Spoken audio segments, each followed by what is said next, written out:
Hello everyone, welcome back to my channel. I have some updates. I moved to a new city. I moved to a city 90 kilometers northeast of Munich called Landshut. I have been to Landshut before with my car and made videos in this channel. So it's a really nice, beautiful city, quite small compared to Munich, only 70,000 people. 75,000 actually now, and my day job is still in Munich, so I have to commute, and it's 180 kilometers of drive every day. So I got a new car. I got an ID.3 in the end. I got a second-hand ID.3 actually, I should say. It has 25,000 kilometers, and it is the previous version of the ID.3. It's the ID.3 First Max. The reason why I got this is because it was the sweet spot between the price and the features that I wanted, and it is loaded with good features because it is the highest spec at that time. It has the massage seats, it has the IQ lights, travel assist, and all the good stuff. Head-up display and this augmented navigation, lane change with the travel assist, auto lane change, and it has also the rear wipers, which is amazing, an instrument cluster. So all in all, I'm very excited about the car. I will make a separate video about the car when I get it. I should get it in 2 weeks time, 2 to 3 weeks time. Today's journey is to Regensburg, and I'm going to IKEA in Regensburg. It's 68 kilometers at 1 hour of drive. So I will put this Model 3 to a real world practicality test today. I will buy some furniture and pick them up and drive back home.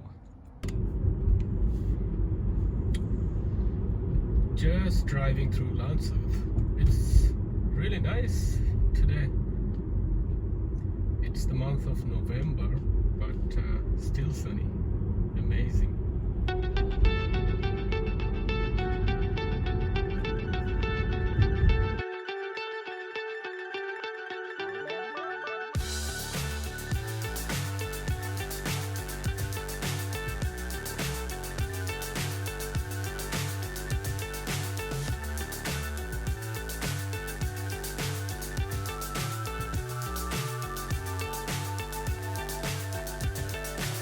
So high, I'm hypnotized.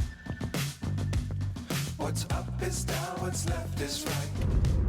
I arrived in Regensburg, and I can see the IKEA buildings. Yes. Are they? It doesn't matter, but it's just 1 kilometer from here. And I arrived here with 56%. I started with 80%. The consumption, let me check. Okay. See, this is one of the reasons why I am changing Tesla. I mean, this was not even drifting away from the lane, just close to the lane, and here in Europe, believe it or not, we have narrow roads. So if the lane departure warning is so loud, it is really not good. It is yelling every time you are close to the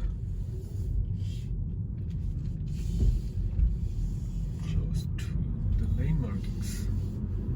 Anyway, so I am at IKEA. So now the mission is to get my furniture, put them inside the car, then drive back and hopefully everything fits. Alright, I am back in the car. Loaded up the car with my furniture that I wanted to pick up from here. Yeah, as you can see, it fits sort of. So the longest item is 140 centimeters, two of them, and then some boxes. Yeah, if it was a hatchback it would have been much easier, but it works sort of. Now I will drive 59 minutes, 1 hour 70 kilometers back home, and I will arrive with 28%. I'm at 54%. I switched to my winter tires, so the consumptions are a bit higher. I switched and drove 200 kilometers with the winter tires. 149 is the average consumption, and with the summer tires I had this time about 135, so it was quite low because I changed my driving style. I am using most of the time chill mode, so it's a little bit more efficient, and this year it was mostly sunny. So yeah, so then off we go. I am back home. Let's have a look at the stats. 1 hour 12 minutes, 71 kilometers, 143 watt hours per kilometer, and I consumed 23.3%. So let's chat a little bit about what's gonna happen to this Tesla. I'm keeping it for those long drives, long road trips, but the ID.3 will be my daily driver, and I will see how I feel about the Tesla in a year or two, especially new cars coming out all the time. And speaking of new cars, I have been to the Munich Auto Show this year again. I did not film, but I was quite interested in the Volkswagen ID.3 car. It actually looks quite good. So I'm looking forward to the details of that car. They will sometime soon release the battery size and the range numbers. And then of course there are other cars like the refreshed Model 3 was there, and I have very mixed feelings about the refreshed version as well. Yes, so in terms of the updates, the biggest problem for me is that they made the car less user-friendly, and they removed the stocks, which is in my view not acceptable. It's unsafe, which I spoke about in the past, but I will not complain about it again. And in terms of the positive things, they included a blind spot monitoring system, which is nice, and as well as they have cooled seats now and an extra monitor in the back, but they did not include an instrument cluster, no head-up display. These were the two things which were most wanted, and they did not actually include them. And they also removed the fog lights, which is puzzling for me because a lot of people need them in cold countries in the foggy mornings. So these were the two main highlights of the auto show. And for this Model 3 I hit 65,000 kilometers just a month ago. It turned 3 years, and I will make a full video of this experience. It has been an ups and downs ride, especially towards the end.